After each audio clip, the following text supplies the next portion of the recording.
All right, so we're going to go off today with a little bit about the border situation, immigration. First, I want to start just play this 14-second clip from End Wokeness. Here we go.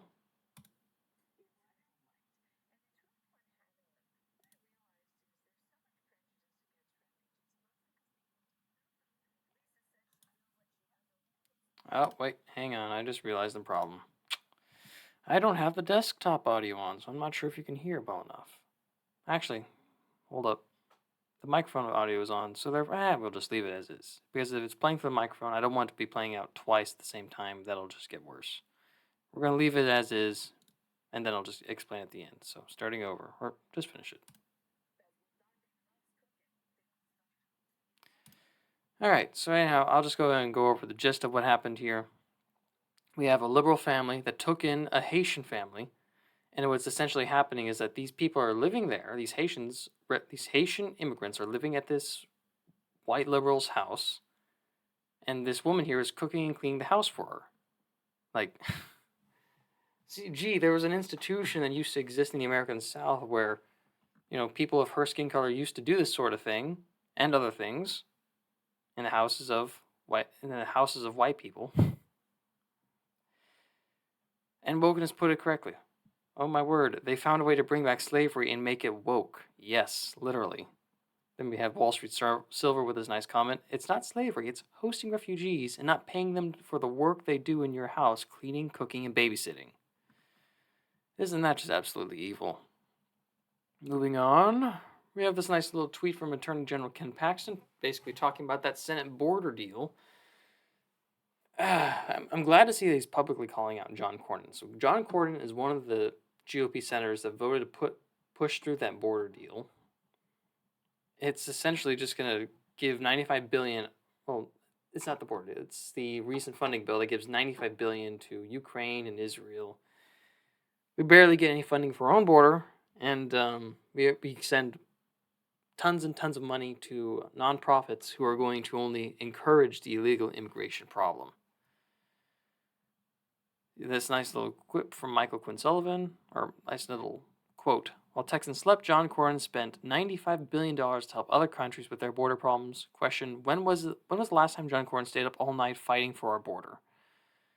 Well, it doesn't really happen very often at all. The guy's completely captured as a establishment tool at this point. Ken Paxton basically just calling him out for it, and that's, we need more of that. We need these people who are actively undermining the system to be called out and to be removed from power. Moving on, we got this nice little repost from Will Chamberlain from a woman named Rachel Bovard. Senate GP leadership failing to walk away from a bad amnesty deal and letting it get to a vote literally set the party up to be blamed for blocking border reform, which wasn't reform, it was amnesty. This is apparently the strategic genius we all fawn over. So yes, basically, because the Senate leadership was dumb enough to even let this thing come down to a floor vote and vote for it, essentially pass it in the Senate, what you do is it prevents the illusion of, well, it's bipartisan. We got Republicans in the Senate to vote for it. It must not be that bad. Why would the House ever choose to hold it up? But again, you can't exactly credit Republican politicians for being smart or braver. Certainly not these guys. There's some other ones that are much better, but these guys who voted to send it through, much, much worse. And this is a nice little memo that's going on with New York Democrats basically saying, hey, we should exploit this border situation, go on the offensive on the issue, and use it to get more support in the upcoming election, which is the smart thing to do, and Republicans gave them that opportunity. Should have just maintained for the whole point, this is a bad deal, we're not taking it. When it's not even like you're stretching that far, it's the truth. Don't go halfway, but again, these people are corrupt and you can't really expect much out of them. All right, now moving on to the more interesting portion of the segment that I wanted to get to. We have this lovely little clip from James O'Keefe, a 23-minute video, basically. So last week I covered a video on him where basically he said that, not that he said, he investigated a hotel that was being used as a processing point for illegal immigrants. So here, this is essentially, I guess, a step before the hotel. So this is what he's showing here is on U.S. soil. He managed to infiltrate this group called No Mas Muertes. I think that's Spanish for no more death. It's a non-profit. They have this weird tent encampment set up out in the middle of the Arizona desert, just after the border. They're on the American side of the border, by the way. Yeah, essentially, it's just part of the network of illegal human invasion that's going on in the country. Human smuggling, invasion, all the things that are undesired. Anyhow, No Mas Muertes is the name of the group. It is a ministry that is a part of this church called the Unitarian Universalist Church of Tucson. You have this little quote from them: "A liberal light in the desert." So basically, this is a liberal-leaning church, and they are actively involved in facilitating the importation of illegal immigrants into the country. Again, I'm pretty disgusting stuff if you ask me. This church is committing crimes. Its personnel, anyone who has knowledge of this should be investigated, arrested, tried, and then, if they're found guilty, they should go to prison. They are involved in organized crime, if you ask me. The crime being the smuggling of human beings across the border. But that's literally what they're doing. Nice little things from them about basically. I'm sorry. I'm just kind of really disturbed by all this. Ugh. All right. Anyhow, the video from James O'Keefe is actually quite interesting. You see a lot of stuff. Let's see. We have parts of it where. So, let me go into some more detail about how James O'Keefe managed to infiltrate this place. One, he proposed as a surveyor, trying to essentially, conduct a survey of the land. Said they had to lay something called a plumb line. I'm not really sure what that is. Probably, surveying measurement. He used that as cover to get close to the people running the camp, ask them a lot of questions. They were awfully tight-lipped with him, didn't really want him around. He also had his undercover guy, Caesar, go into the camp, actually, posing as a migrant. I guess the people at the camp got awful suspicious of him. A couple of people who looked like they were of Mexican origin showed up at the camp. Both of them were armed. One of them was asking Caesar a lot of questions, specifically about how he got there and where he was going, how he planned to get there. It's weird. It's like the guy almost kind of suspected that there was something off about Caesar, that he wasn't an actual migrant. Questions were very pointed and trying to figure out, more about this guy. Like, if you're a real migrant, then, there's some basic information that you should be expected to answer, and those were the kinds of questions this one dude was posing to Caesar. Very scary stuff, if you ask me.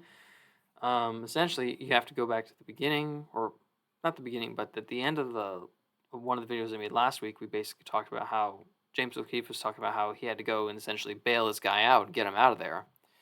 And so what happened is essentially, it's late at night. The guy, he wants to get out of there. No, that's not quite what happened. The guys with guns offer to drive Caesar to Phoenix, right? They drive him several miles away from the camp, and then they just drop him off out in the middle of nowhere, and then they drive back to the camp. I'm guessing they knew who he was. It's getting late, it's dark, and Caesar's like, well, this is not good, because, again, he's out in the wilderness. There are coyotes out there are mountain lions. It's cold. So basically, and plus, still guys with guns. So he's essentially out in the elements. He has to try. He goes back to the camp just so he's close to a point where he can be found. And because, human activity kind of spooks away wildlife.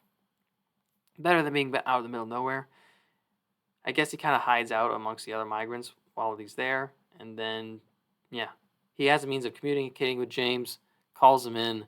James just drives by. He runs for the truck, gets in, and they all just drive off. Which is probably the best way to go about it. Right, here we go. Yeah, he's talking about it here. A little bit later, we can see them in the car talking about it here specifically. Drop this down. We don't want to see that. Nope. Don't want to play it. Just want to see the scene, if we can.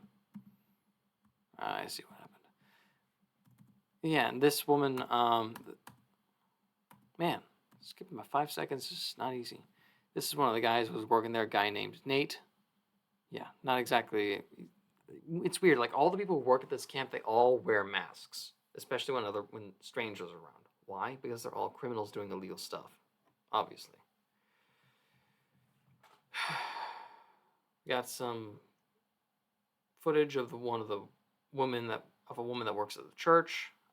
Pronouns in bio, so that you could just read that fact that she's a leftist clearly by that. Yeah, great undercover work by James O'Keefe. Absolutely despicable that you have a church involved in the importing of illegal immigrants. I mean, it's complicated. So, I know of churches in my area, for example, that actively work to help survivors of sex trafficking. That's a noble endeavor, right? They're not, as far as I know, they're not involved in importing millions of foreigners into the country. But the damage is being done. They're finding people that have been victimized by this, and they're saying, hey, we want to help these people because, that's like the natural human thing to want to do. Whereas you also have, what's the word for it? This other church, this Unitarian Universalist Church of Tucson, they're actively involved in importing illegal immigrants.